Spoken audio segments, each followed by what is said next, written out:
Hello everyone, इस video में हम लोग देखने वाले हैं एनसीईआरटी क्लास 9 साइंस का चैप्टर 2 क्या हमारे आसपास के पदार्थ शुद्ध हैं। इस वीडियो में हम लोग इस चैप्टर का संपूर्ण नोट्स के माध्यम से पढ़ेंगे। तो चलिए, यदि आप लोग चैनल पर नए हैं तो चैनल को सब्सक्राइब करके वीडियो को लाइक कर लेंगे। ठीक है। कहता है is matter around us pure. तो सबसे पहले आप लोग के मन में एक टॉपिक आता होगा, क्या हमारे आसपास के पदार्थ शुद्ध हैं। तो पदार्थ के बारे में हम लोग चैप्टर 1 में बढ़िया तरीका से पढ़ लिए थे। यदि आप लोग चैप्टर 1 का वीडियो नहीं देखे हैं तो जाकर देख लीजिएगा, लिंक नीचे डिस्क्रिप्शन में मिल जाएगा। तो अब हम लोग समझते हैं पदार्थ का वर्गीकरण। पदार्थ का वर्गीकरण करेंगे तो आएगा शुद्ध पदार्थ, तब हम लोग शुद्ध पदार्थ और शुद्ध पदार्थ मिश्रण सारे चीज को समझेंगे। सबसे पहले समझिए, ये पदार्थ जिसे इंग्लिश में मैटर कहते हैं, इसको दो भागों में बांटते हैं, भौतिक वर्गीकरण, रासायनिक वर्गीकरण। पदार्थ के भौतिक वर्गीकरण के अनुसार ये तीन भागों में बांटा गया है। पदार्थ के रासायनिक वर्गीकरण के अनुसार इसको दो भागों में बांटा गया है। भौतिक वर्गीकरण को हम लोग इंग्लिश में फिजिकल क्लासिफिकेशन कहते हैं और रासायनिक वर्गीकरण को इंग्लिश में केमिकल क्लासिफिकेशन कहते हैं। ठीक है। भौतिक वर्गीकरण के आधार पर ठोस, द्रव, गैस को बांटा गया है। रासायनिक वर्गीकरण के आधार पर शुद्ध पदार्थ और मिश्रण को बांटा गया है। शुद्ध पदार्थ को इंग्लिश में प्योर सब्सटेंस कहते हैं और मिश्रण को इंग्लिश में मिक्सचर कहते हैं। ठीक है। शुद्ध पदार्थ को भी दो भागों में बांटा गया है, तत्व जिसे इंग्लिश में एलिमेंट कहते हैं, यौगिक जिसे इंग्लिश में कंपाउंड बोलते हैं, और मिश्रण को भी दो भागों में बांटा गया है, समांगी मिश्रण, विषमांगी मिश्रण, यानी कि होमोजेनियस मिश्रण है ना, होमोजेनियस मिक्सचर, उसके बाद हेटरजीनियस मिक्सचर। ठीक है। चलिए, आप लोग उसे समझ गए। अब देखिए, ये तत्व जो है इसको भी तीन भागों में बांटा गया है, धातु, अधातु, उपधातु, मेटल, नॉन मेटल, मेटलॉइड। ठीक है।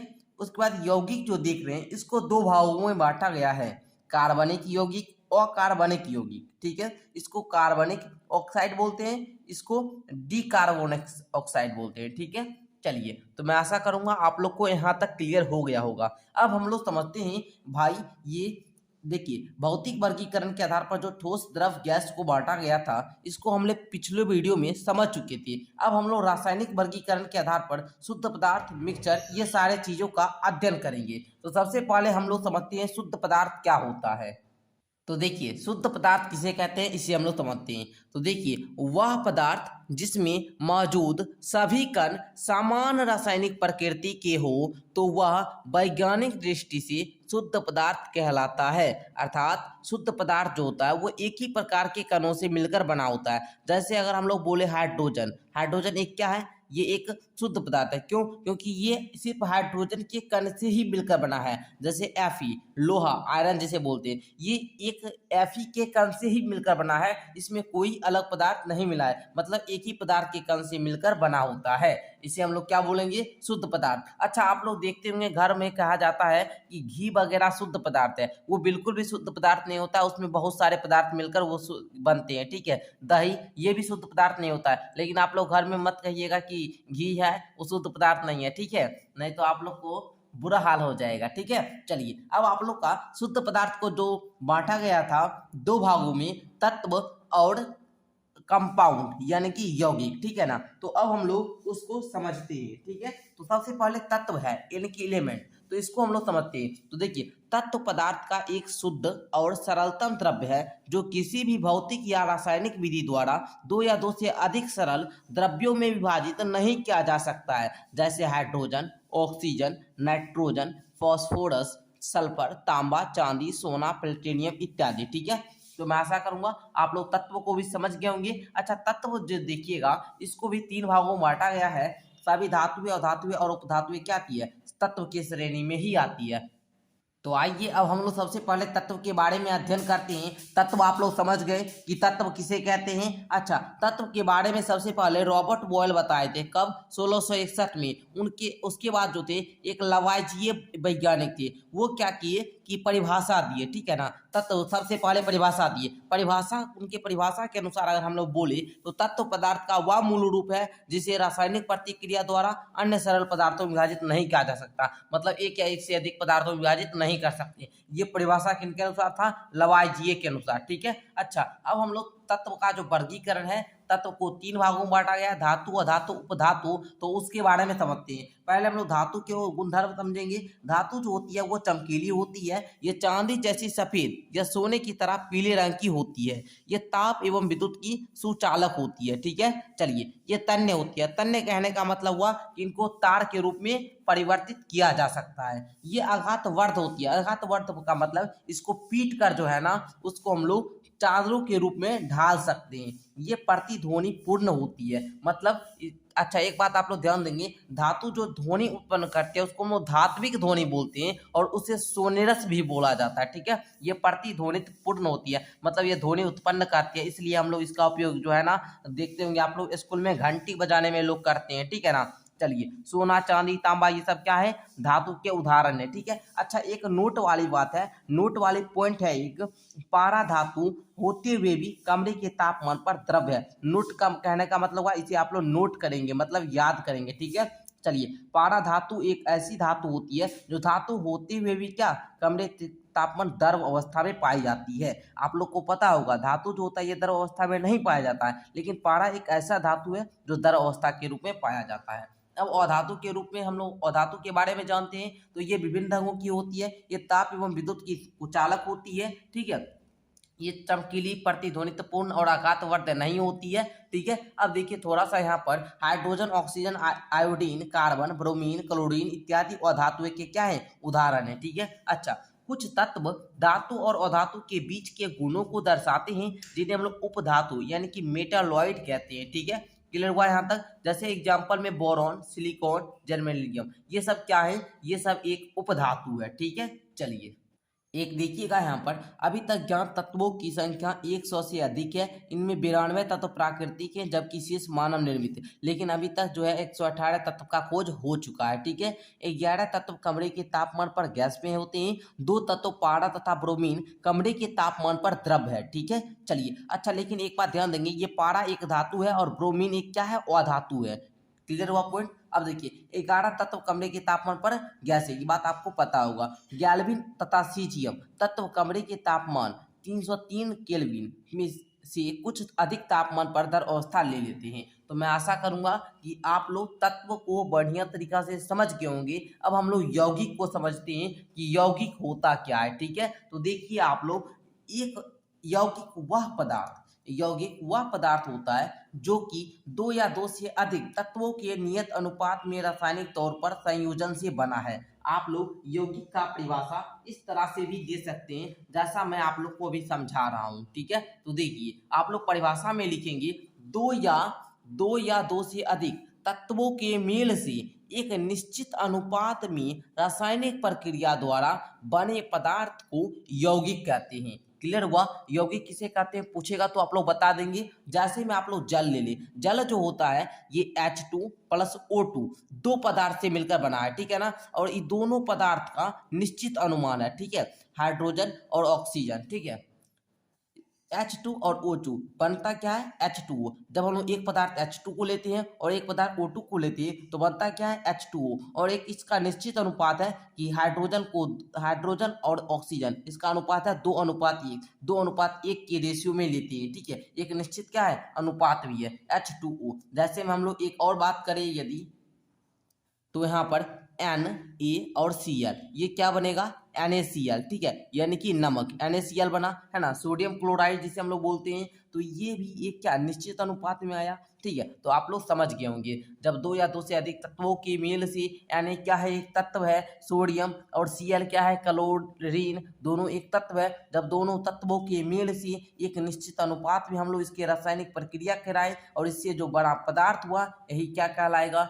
यौगिक कहलाएगा। तो आप लोग यौगिक के जो आप लोग का एग्जाम्पल है इसको याद कर लेंगे। अब थोड़ा सा यौगिक के गुण की बात करें तो आप लोग देख लेंगे, यौगिक के गुण जो होंगे ये आपको यौगिक के अंतर लिखेंगे जब भी, तो आप लोग को पता चलेगा। ठीक है, तो यौगिक के अवयवी तत्वों को किसी भी यांत्रिक या भौतिक द्वारा अलग किया जा सकता है। किसी यौगिक के गुण उसके अवयवी तत्वों के गुणों से बिल्कुल क्या होते हैं, भिन्न होते हैं। किसी यौगिक के बनने में उष्मा या प्रकाश की ऊर्जा के रूप में उत्सर्जन या अवशोषण होता है। ठीक है, यौगिक जो होते हैं उसके अवयवी तत्व भार के विचार से एक निश्चित अनुपात में रहता है। ठीक है, यौगिक के द्रव्यमान और क्वथनांक निश्चित होते हैं। ठीक है, चलिए यौगिक एक समांगी मिश्रण होते हैं, मतलब समांग पदार्थ होते हैं, अर्थात यौगिक संगठन तथा गुण सर्वदा एक समान रहते हैं। क्लियर हुआ? अब आप लोग तत्व और यौगिक को अच्छे तरीका से समझ लिए हैं। अब तत्व और यौगिक में आप लोग को अंतर लिखना है। ठीक है, ये पूछा जाता है आपके एग्जाम में। तो देखिए आप लोग कैसे लिखेंगे। पहले तत्व का परिभाषा। तत्व वह पदार्थ है जिसे दो या दो से अधिक पदार्थ में विभाजित नहीं किया जा सकता है। ठीक है, जैसे H2 एक तत्व है, हाइड्रोजन एक तत्व है, इसको दो भाग में बांट सकते हैं? बिल्कुल नहीं। ठीक है, लेकिन यौगिक को रासायनिक विधि द्वारा दो या दो से अधिक विभिन्न गुण वाले पदार्थों में विभक्त किया जा सकता है। जैसे NaCl इसको दो भागों में बांट सकते हैं। यह एक ही प्रकार के परमाणु का बना होता है, यानी कि एक ही एटम से बना होता है, और यह विभिन्न प्रकार के एटम से बना होता है। ठीक है, अच्छा आगे देखिए, यह एक ही पदार्थ का बना होता है और यह दो या दो से अधिक विभिन्न गुण वाले पदार्थों का बना होता है। ठीक है, चलिए अच्छा, तत्व का सूक्ष्मतम कण परमाणु कहलाता है, एटम कहलाता है, लेकिन यौगिक का जो सूक्ष्मतम कण होता है वो अणु कहलाता है। ठीक है, तो चलिए मैं आशा करूंगा आप लोग तत्व और यौगिक में जब भी अंतर पूछे, ये आपकी बुक में नहीं दिया था, लेकिन मैं आप लोग को अपने तरीका से समझा दिया। ठीक है, ये जब भी पूछा जाएगा आप लोग बता देंगे। आइए अब हम लोग समझते हैं कि मिश्रण क्या है। ठीक है, मिश्रण अब हम लोग समझते हैं। ठीक है, चलिए तो मिश्रण जिसे पदार्थ कहा जाता है एक या एक से अधिक शुद्ध तत्वों या यौगिक से मिलकर बना होता है, मतलब वैसा पदार्थ जो एक या एक से अधिक शुद्ध तत्वों या यौगिक से मिलकर बना होता है उसे मिश्रण कहते हैं। आप लोग परिभाषा कैसे लिखेंगे। मिश्रण वह पदार्थ है जो दो या दो से अधिक तत्वों या यौगिक को किसी भी अनुपात में परस्पर मिला देने से बने पदार्थ को मिश्रण कहते हैं। इसके अवयवों को सरल यांत्रिक विधि द्वारा पृथक किया जा सकता है। जैसे हम लोग ले तो जल में चीनी, ये एक क्या है, मिश्रण है। रक्त, वायु तथा बालू का बालू, ठीक है ना, नमक का मिश्रण, बालू तथा नमक का मिश्रण, ये सब क्या है, एक मिश्रण है। ठीक है, अच्छा मिश्रण जो होते हैं, अब देखिए यहाँ पर मिश्रण, इसके प्रकार को समझिए। मिश्रण के प्रकार, मिश्रण कितने प्रकार के होते हैं। ठीक है, चलिए मिश्रण दो प्रकार के होते हैं। मिश्रण कितने प्रकार के होते हैं, दो प्रकार के।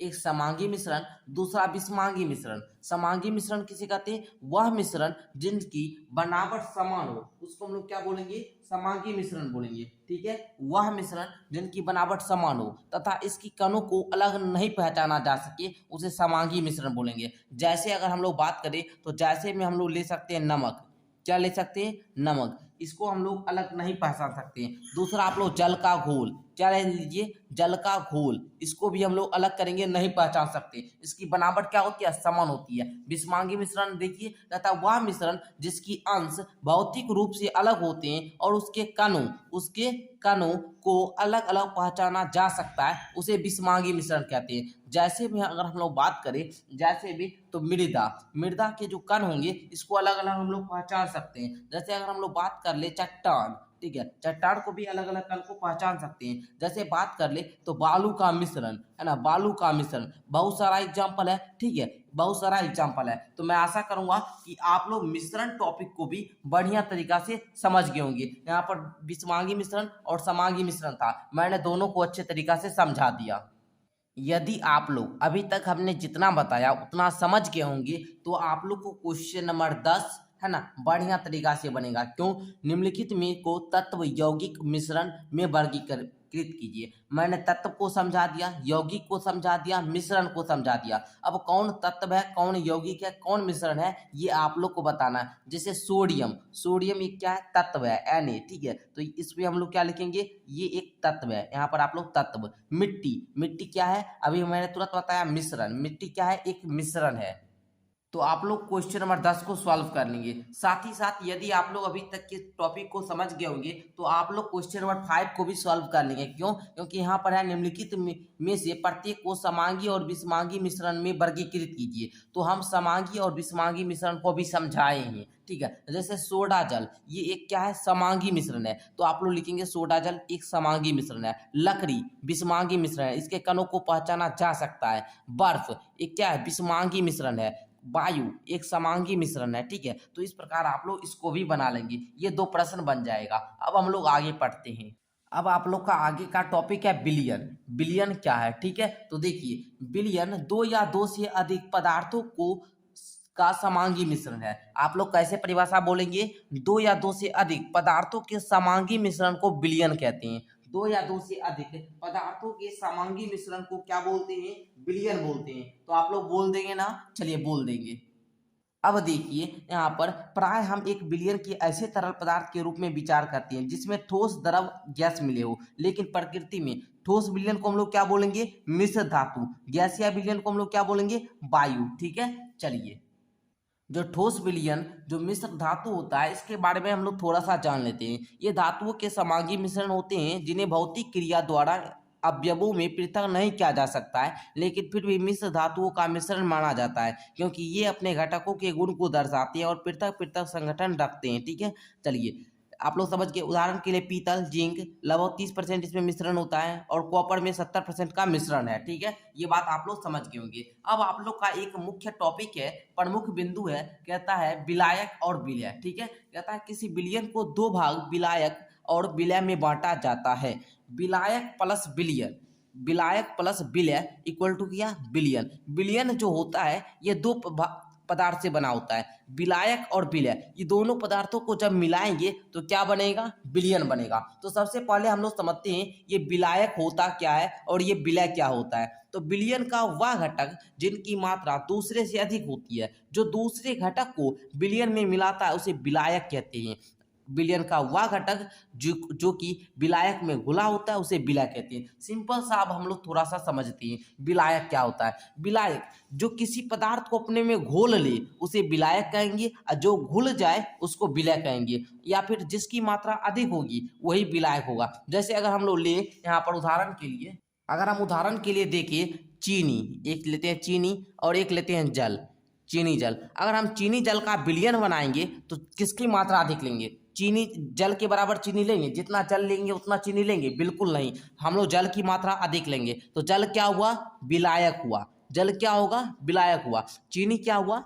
विलय हुआ। क्यों विलय हुआ? क्योंकि इसकी मात्रा कम है। पहले तो यहाँ से आप लोग विलायक विलय को पहचान लेंगे। उसके बाद विलायक क्यों हुआ? क्योंकि जल जो होता है इसकी मात्रा अधिक होती है और ये चीनी को अपने में घोल लेता है। जो किसी पदार्थ को अपने में घोल ले उसको विलायक बोलेंगे, और जो घुल जाए उसको विलय बोलेंगे। चीनी क्या होता है? जल में घुल जाता है तो इसको हम लोग विलय बोलते हैं। घुल जाता है मतलब क्या? जल और चीनी का जब हम लोग बनाएंगे विलयन तो उसमें आप लोग को चीनी दिखाई नहीं देगा, चीनी के कण नहीं दिखेंगे, तो चीनी क्या हुआ? विलय हो गया। आप लोग गांव देहात में सुने होंगे, अरे विलय हो गया, लुप्त हो गया। ठीक है ना, तो वही विलय हुआ। ठीक है, चलिए जैसे हम लोग यहाँ पर उदाहरण के लिए समझते हैं। उदाहरण दिया गया है चीनी और जल का विलयन एक तरल घोल के में ठोस का उदाहरण है। इसमें चीनी क्या है? विलय है। क्यों विलय है? क्योंकि चीनी घुल जाता है। जो घुल जाए उसे हम लोग विलय बोलेंगे, और जो घोल लेता है, जो दूसरे पदार्थ को अपने में घोल ले उसको विलायक बोलेंगे। जल क्या है? विलायक है। क्यों विलायक है? क्योंकि ये चीनी को अपने में घोल लेता है, जल में घुल जाता है,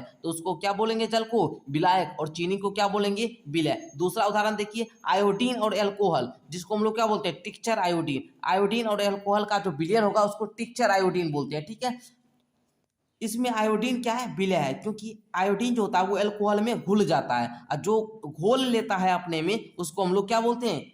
विलायक। ठीक है, क्लियर हो गया होगा। हाँ, मैं आशा करूंगा आप लोग विलय और विलायक को अच्छे तरीका से समझ गए होंगे। एक बात आप लोग देखेंगे यहाँ पर थोड़ा सा टॉपिक है, नाइट्रोजन वायु का क्या है? विलायक है। ठीक है, ये बात आप लोग ध्यान रखेंगे, पढ़ लीजिएगा बढ़िया से। अब हम लोग विलयन के गुण को समझते हैं। भाई विलयन का गुण क्या क्या होता है? तो देखिए विलयन एक समांगी मिश्रण है। विलयन कैसा मिश्रण है? तो विलयन एक समांगी मिश्रण है। विलयन के कण का व्यास 1 नैनोमीटर से भी छोटे होते हैं, इसलिए वे आंख से नहीं देखे जा सकते हैं। ठीक है, अपने छोटे आकार के कारण विलयन के कण गुजर रही प्रकाश की किरण को फैलाते नहीं है, इसलिए विलयन में प्रकाश मार्ग दिखाई नहीं देता है। ठीक है, छानने की विधि द्वारा विलय के कणों को विलयन से पृथक नहीं किया जा सकता है। विलयन को शांत छोड़ देने पर भी विलय के कण नीचे नहीं बैठते, अर्थात विलयन जो होता है वो अस्थायी होता है। ठीक है, क्लियर हुआ। अब आप लोग का टॉपिक है विलयन की सांद्रता। विलयन की सांद्रता को हम लोग समझते हैं, उससे पहले थोड़ा सा एक टॉपिक हम समझते हैं, संतृप्त, असंतृप्त और अति संतृप्त विलयन क्या होता है। अभी हम लोग समझेंगे विलयन की सांद्रता निकालना भी सीखेंगे। पहले इसको देखिए, संतृप्त विलयन। निश्चित तापमान पर यदि विलयन में विलय पदार्थ नहीं घुलता है तो उसे संतृप्त विलयन बोलेंगे। मतलब कोई निश्चित तापमान है, अगर उसमें विलयन में विलय पदार्थ नहीं घुलेगा तो उसको संतृप्त विलयन बोलेंगे। अगर वही विलय पदार्थ की मात्रा, विलय पदार्थ की वह मात्रा जो इस ताप पर संतृप्त विलयन में उपस्थित होगा उसको हम लोग क्या बोलेंगे, घुलनशीलता। उसको क्या बोलेंगे, घुलनशीलता। यदि, अब नेक्स्ट देखिए, यदि एक विलयन में विलय पदार्थ की मात्रा संतृप्तता से कम हो तो उसे असंतृप्त विलयन बोलेंगे। समझ में आया? अच्छा, आगे देखिए, यदि विलयन में विलय पदार्थ की सांद्रता संतृप्त स्तर से कम हो तो उसे अति संतृप्त विलयन बोलेंगे। क्लियर हुआ? ये तीनों पॉइंट आप लोग समझ गए होंगे। अब हम लोग विलयन की सांद्रता को समझते हैं कि भाई विलयन की सांद्रता से आप क्या समझते हैं। तो देखिए, विलायक की मात्रा, मात्रा मतलब द्रव्यमान अथवा आयतन, ठीक है, में घुले हुए विलय पदार्थ की मात्रा को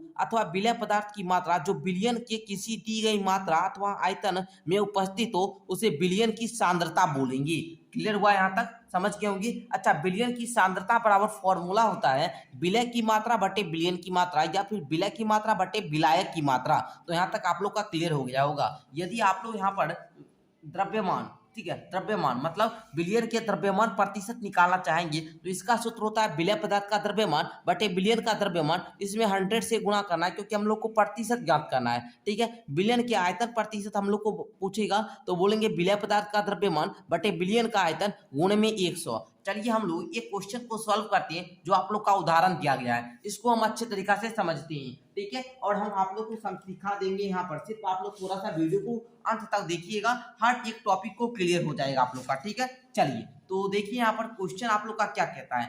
एक बिलियन के 320 ग्राम विलायक जल में 40 ग्राम साधारण नमक विलय है, ठीक है। विलयन की सांद्रता परिकलित करिए। चलिए तो सबसे पहले आप लोग देखेंगे जो विलय पदार्थ है, विलय पदार्थ, इसकी मात्रा क्या है। विलय पदार्थ कौन सा है, नमक। विलय पदार्थ कौन सा है, नमक। विलय पदार्थ नमक, इसकी मात्रा कितनी है तो आप लोग बोलेंगे गुरुजी 40 ग्राम। क्या बोलेंगे, 40 ग्राम बोलेंगे ना। अब देखिए, अब विलायक की मात्रा कितनी है,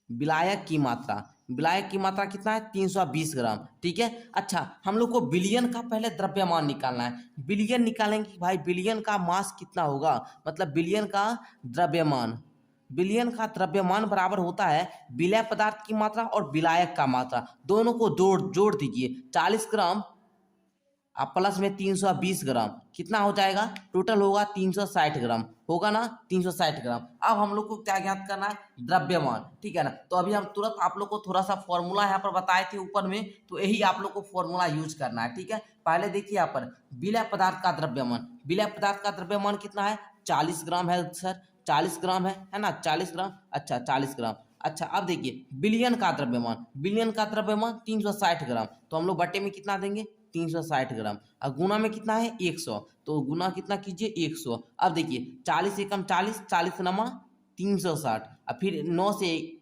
100 में भाग दीजिए, तो 9 से इसको काट दीजिए, 11.1% आएगा। यही आप लोग का क्या हुआ, उत्तर हो गया, ठीक है। तो देख लीजिए, मैं आशा करूंगा कि आप लोग ये उदाहरण को अच्छे तरीका से समझ गए होंगे। अब आप लोग का नेक्स्ट टॉपिक है निलंबन। निलंबन क्या होता है, तो देखिए बोलेंगे विषमांगी घोल जो ठोस द्रव में परिक्षेपित हो जाता है निलंबन कहलाता है। निलंबन जो होता है वो एक विषमांगी मिश्रण है जिसमें विलय पदार्थ कण घुलते नहीं है बल्कि माध्यम की समष्टि में निलंबित रहते हैं। ये निलंबित कण आंखों से देखे जा सकते हैं।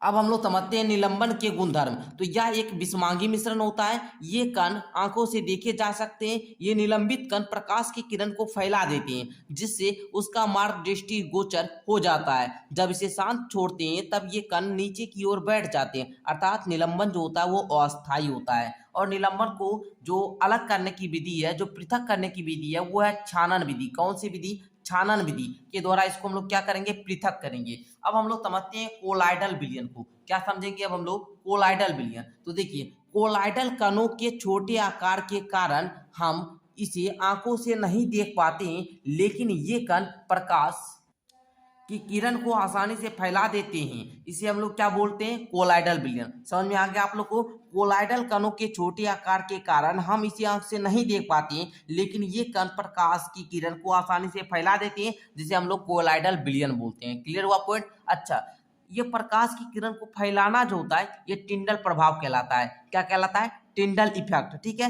टिंडल प्रभाव को मैं आप लोग को होम स्क्रीन पर आप लोग को दिख रहा होगा। बढ़िया तरीका से इसका परिभाषा हम बनाकर दे दिए हैं, आप लोग देख लेंगे।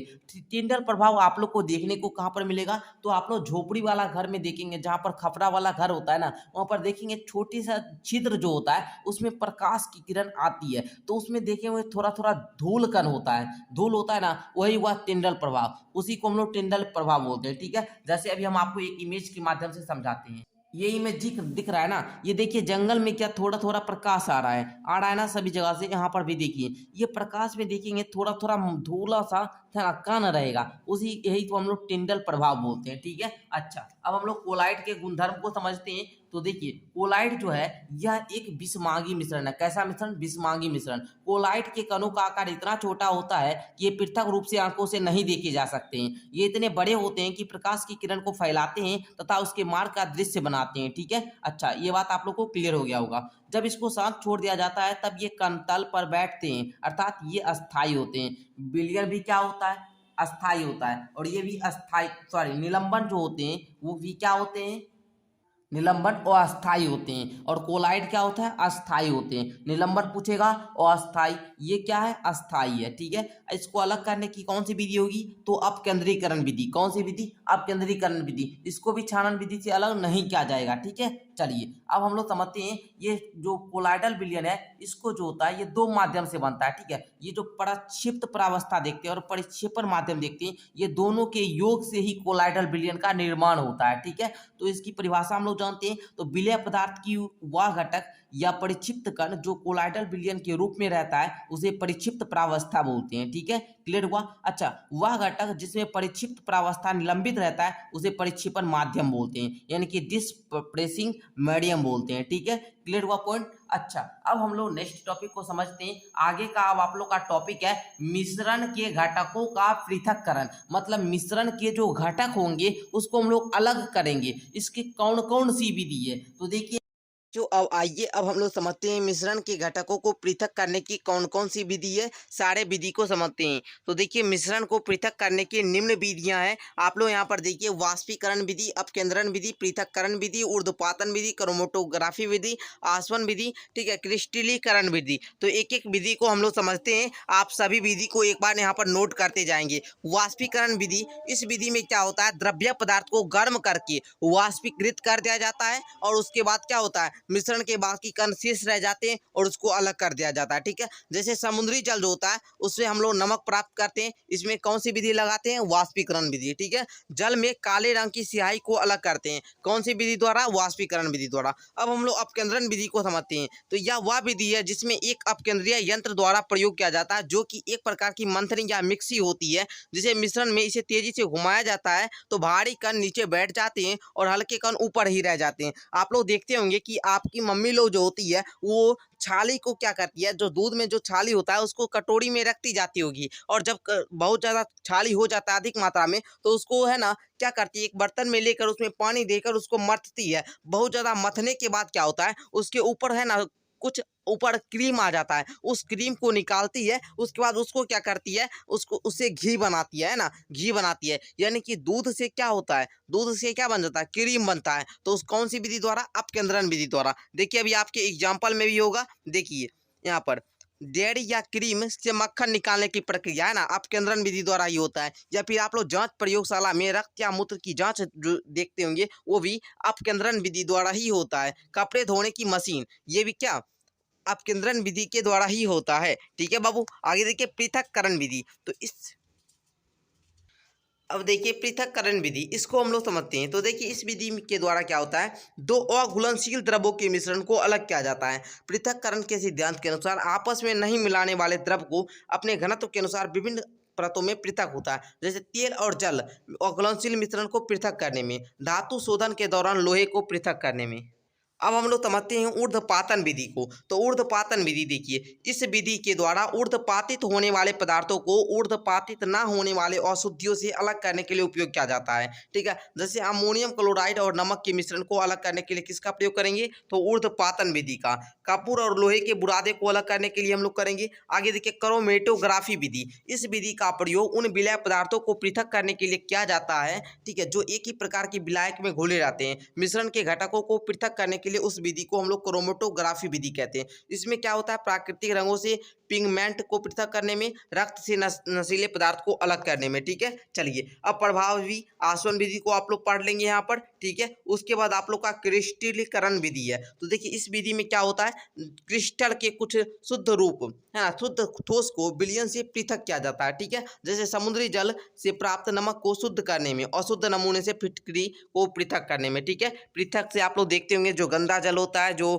जिसमें आयरन होता है ना, तो देखते होंगे फिटकरी यदि आप लोग एक दो बार उसमें दे दीजिएगा ना, घुमा दीजिएगा, तो जल क्या होगा, जल का जो भी गंदा कण होगा वो नीचे बैठ जाएगा। जल में जो भी पीला कण होगा वो नीचे बैठ जाता है और जल शुद्ध जल ऊपर हो जाता है, ठीक है ना। तो आप लोग समझ गए। हम लोग का आगे का टॉपिक है भौतिक एवं रासायनिक परिवर्तन। अब हम लोग समझते हैं भौतिक परिवर्तन और रासायनिक परिवर्तन क्या होता है। तो शुद्ध पदार्थ और मिश्रण में अंतर को समझने के लिए आइए सबसे पहले हम लोग भौतिक एवं रासायनिक परिवर्तनों के बीच अंतर को जानें, ठीक है ना। तो पदार्थ के भौतिक गुणों के बारे में हम लोग समझते हैं, ठीक है। पहले आप लोग थोड़ा सा समझिएगा, ठीक है।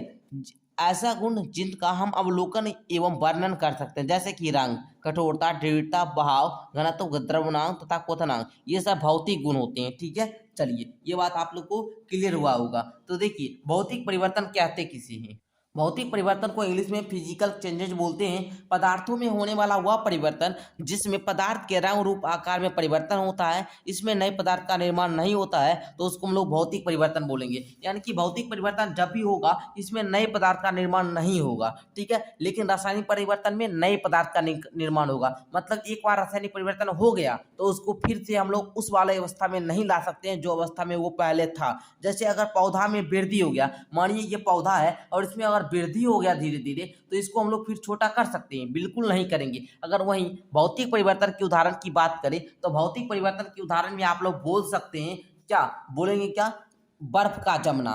बर्फ का जमना एक क्या है, ये भौतिक परिवर्तन है, ठीक है। ये क्या है, फिजिकल चेंजेस। क्या है बाबू, फिजिकल चेंजेस, ठीक है ना, फिजिकल चेंजेस है। क्यों, क्योंकि बर्फ को हम लोग जमा कर फिर इसको हम लोग द्रव अवस्था में ला सकते हैं। लेकिन पेड़ अगर बढ़ गया, पेड़ में वृद्धि हो गया, तो उसको फिर हम लोग उस अवस्था में नहीं ला सकते हैं। तो इस तरह से आप लोग का जो ये चैप्टर है ये पूरा क्लियर होता है। मैं आशा करूंगा कि आप लोग इस पूरे चैप्टर को बढ़िया तरीका से समझ गए होंगे और आप लोग इस चैप्टर के सभी आपने क्या सीखा यहाँ तक अच्छे से इंपॉर्टेंट पॉइंट को याद कर लेंगे। उसके बाद अभ्यास के प्रश्नों को सॉल्व करने के लिए बैठेंगे। तो अभ्यास के प्रश्न जब भी आप लोग सॉल्व करेंगे तो ये सारे प्रश्न आपसे बन जाएंगे। एक भी ऐसा प्रश्न नहीं होगा जो आपसे नहीं बनेगा, ठीक है। मैंने अभी आपको सारा कुछ समझाया है, सारा कुछ आप लोग से बनेगा, ठीक है। चलिए तो एक बात आप लोग ध्यान देंगे, जो क्वेश्चन नंबर 4 है इसमें कहता है निम्न की उदाहरण सहित व्याख्या करें। तो संतृप्त विलयन की परिभाषा देना है और उसका उदाहरण देना है। शुद्ध पदार्थ की परिभाषा भी बताए, उसका परिभाषा देना है, उसके बाद उसका उदाहरण देना है। उसके बाद देखिए यहाँ पर आप लोग का कहता है निम्नलिखित में से कौन सी वस्तु शुद्ध पदार्थ है। इसको भी मैंने बता दिया आप लोग को, शुद्ध पदार्थ किसे कहते हैं और उसका बता दिया कि कैसे आपको पहचानेंगे। तो शुद्ध पदार्थ ये भी बन जाएगा। बिलियन भी मैंने आपको समझा दिया, तो बिलियन भी आप लोग समझ गए। तो बिलियन भी बना लेंगे कि कौन सी बिलियन है, समुद्री जल ये क्या है, बिलियन है, ठीक है, ये भी समझ गए। टिंडल प्रभाव को समझा दिए, उससे टिंडल प्रभाव पता कर लेंगे। अब हम आप लोग को बताते हैं ये रासायनिक परिवर्तन, भौतिक परिवर्तन बता दिए। तो इसमें कहता है कौन से परिवर्तन रासायनिक है, तो पौधे की वृद्धि, ये भी बताए हम, रासायनिक परिवर्तन है। तो यहाँ पर लिख देंगे रासायनिक परिवर्तन। लोहे में जंग लगना, लोहा में जंग लग गया तो फिर उसको हम लोग नहीं हटा सकते। अगर हटा भी देंगे सरिस कागज लगाकर तो वह फिर से चमकदार अवस्था में नहीं आएगा जैसा वह पहले था, ठीक है। तो ये भी रासायनिक परिवर्तन हो गया, ठीक है। तो इस प्रकार आप लोग का इस चैप्टर जो है ये पूरा क्लियर होता है। एक एक प्रश्न आप लोग से बनने लगेगा, ठीक है, अगर आप लोग इस वीडियो को कंप्लीट देखें। अगर ये वीडियो आप लोग को अच्छा लगा हो तो अपने सभी दोस्तों में शेयर कर लेंगे और इस चैनल को सब्सक्राइब कर लेंगे।